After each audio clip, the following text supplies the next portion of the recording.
joining us very soon.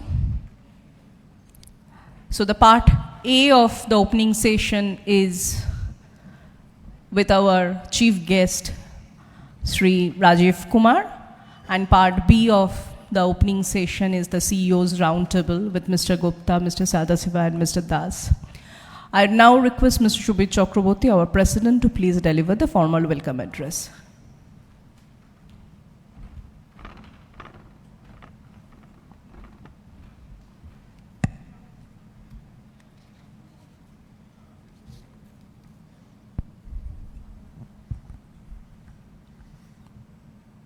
Sri Rajiv Kumar, IPS Principal Secretary, Department of Information Technology and Electronics, Government of West Bengal.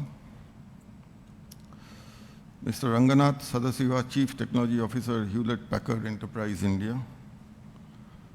Mr. Sanjay Kumar Das, MD, West Bengal Electronics Industry Development Corporation.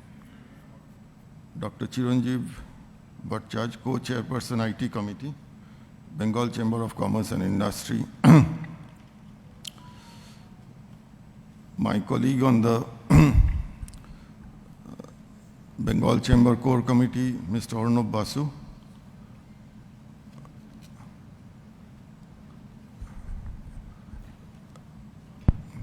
Participants and dear friends.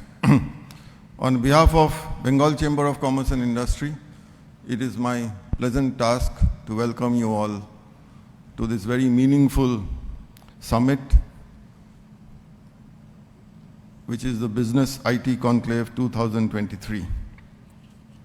The theme of today's address or today's summit is Connected Products and Services Transforming Business and Competition. IT or IT-related activities have taken a different kind of hue in the last decade or so, particularly with the digital revolution which has taken place globally.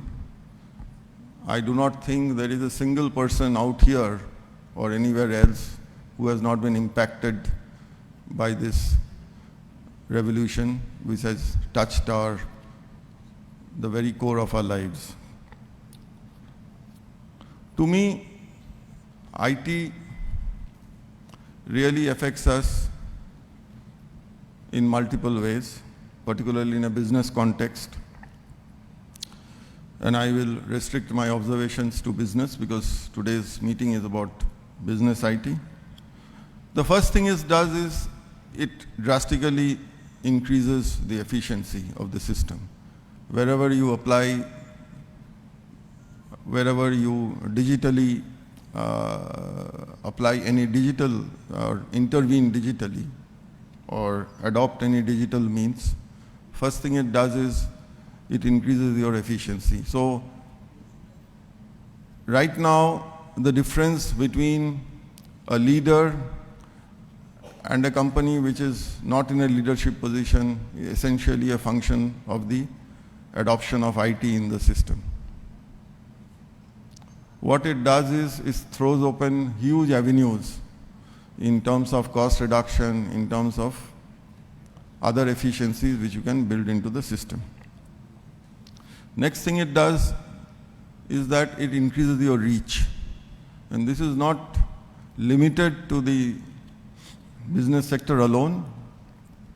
As we all know, IT has really impacted the social sector in terms of delivery mechanisms to the large denominator in our economy. Today, the various government programs which are implemented centrally or even at the state level, the delivery mechanisms are all enabled through the Aadhaar mechanism, and so that the person who is supposed to receive the benefit receives it in full measure and receives it instantaneously. So this is a big change from the earlier system in which the incentive or the benefit used to traverse through multiple hands with possible leakages in between. The other thing that IT does is that it causes an information explosion within whatever system you adopt IT. To the extent that once you have fully adopted any kind of digital intervention, you really do not know what to do with so much of data. So there is a need to organize this data and to actually understand as to which data is relevant for which person. Otherwise, one can get totally drowned with the kind of data which is today available at the granular level. Because once you implement any of these systems, there is no dearth of information. Whatever information you want can be on your table. You can make whatever dashboards you want. The difficulty is sometimes we get so overwhelmed by this data, then we suffer from analysis paralysis.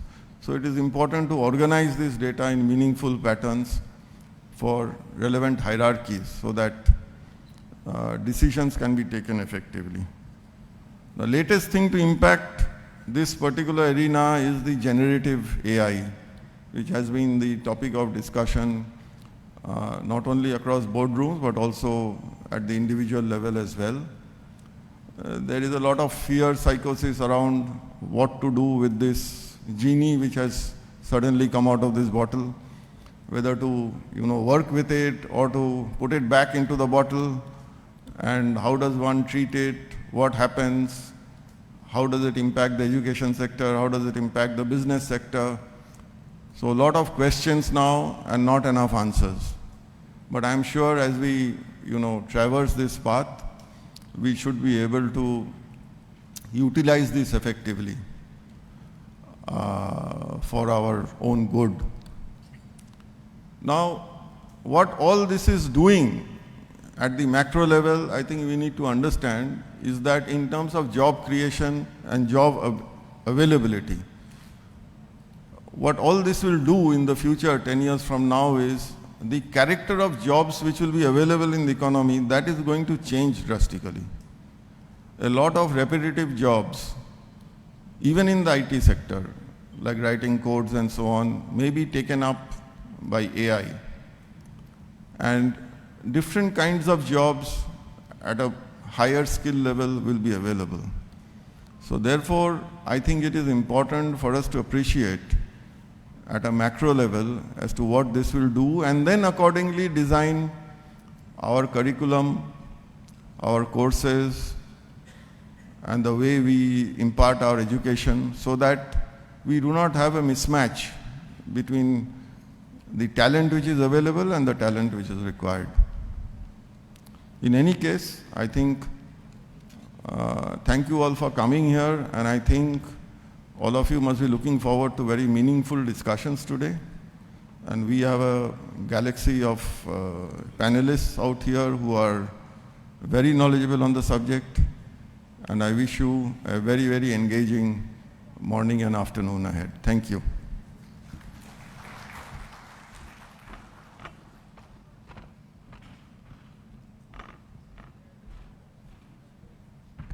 We now request Mr. Rajiv Kumar, IPS, Principal Secretary, Department of Information Technology and Electronics, Government of West Bengal, please deliver the inaugural address.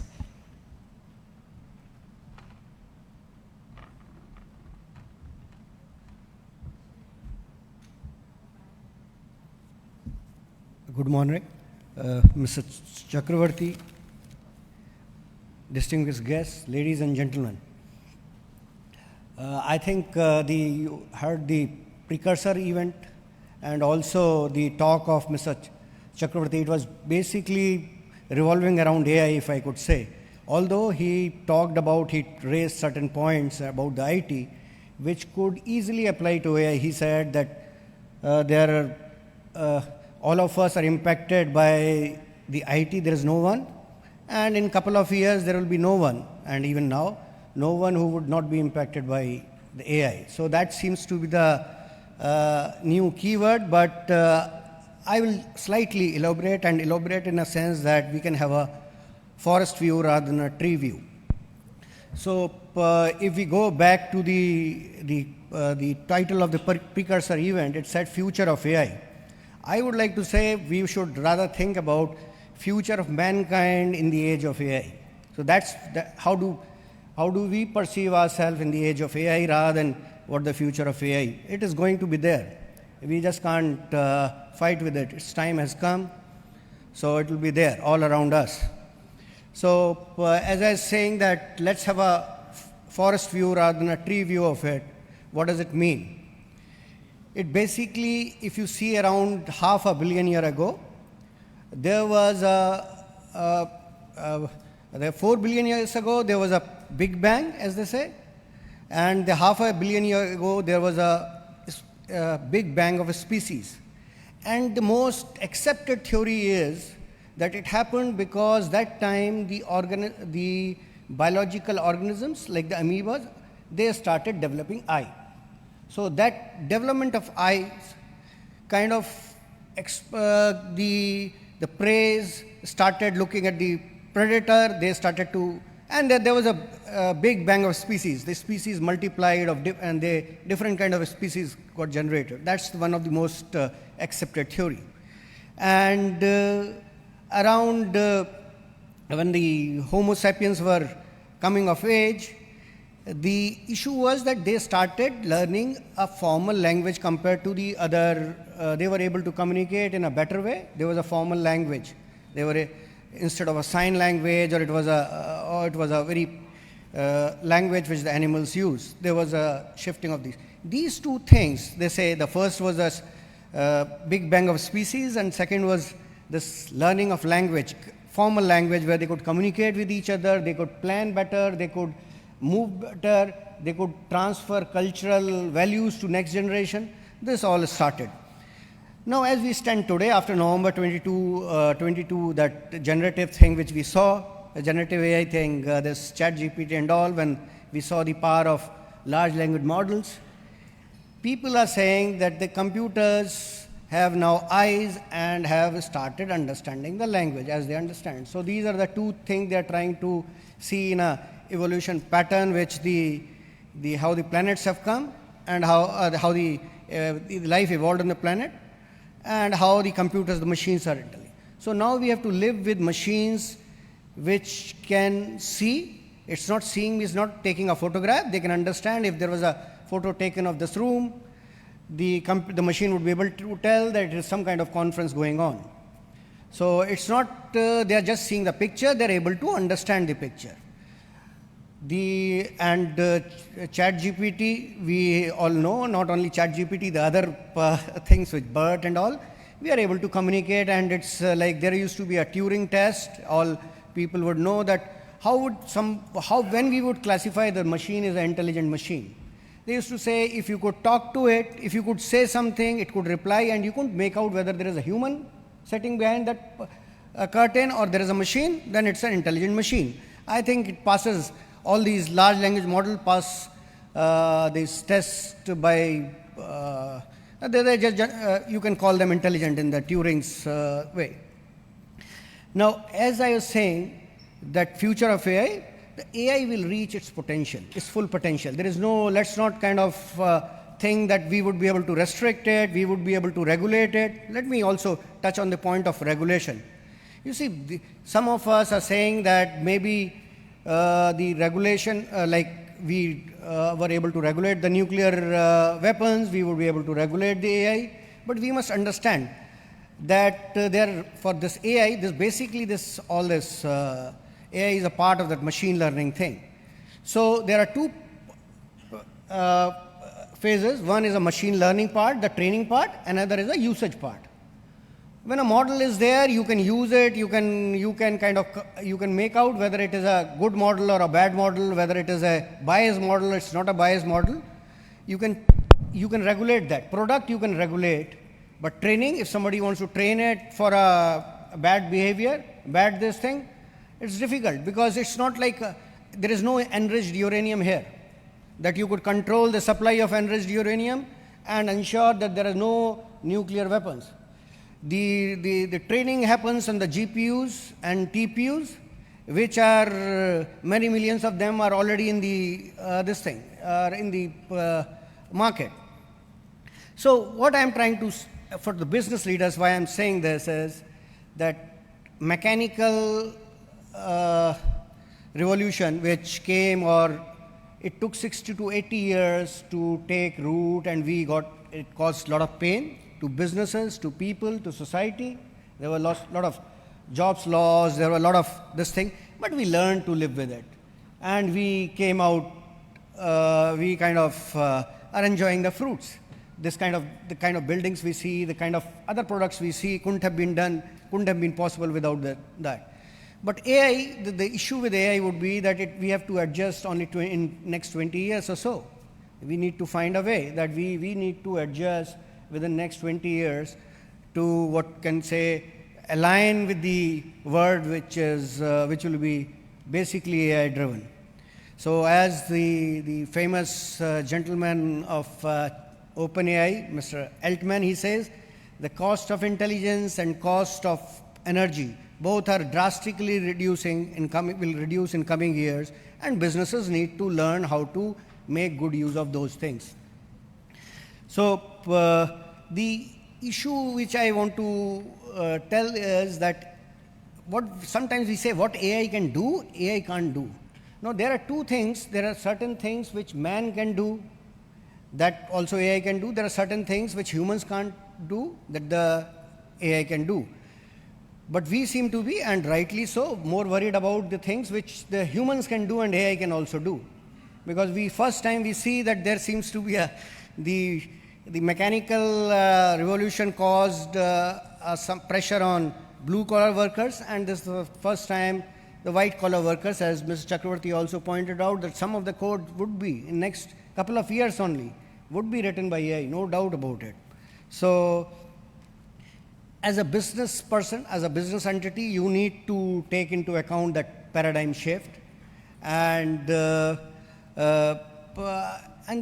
you people are the best people to take the society forward in the sense, because you are by nature more planned, risk taker, and people who are able to deal with the uncertainties of life. So society looks up to you in a sense that you will guide us all in ensuring that we align ourselves with the AI-dominated world. So some of the thoughts which I would, all of you can have a look at is, I have borrowed the thoughts, these are not my thing, is I'd like to mention two names as Professor Feifei of Stanford and Professor Abu Mustafa of Caltech. All this is available in a public domain, but my last thoughts would be that we need to learn quickly to adapt to this AI-dominated world, and it will increase. This is on an exponential curve, so it's going to increase on a daily basis. And the quickly we do it, the better it is. Wish you all the best. Thank you very much.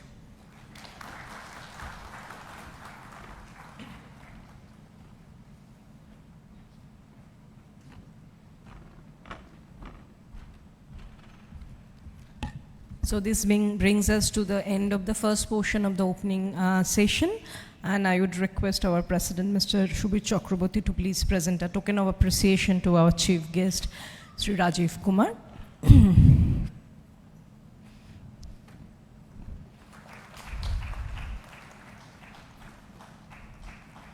And we'll be seamlessly moving on to the second part of the opening session, that is the CEO.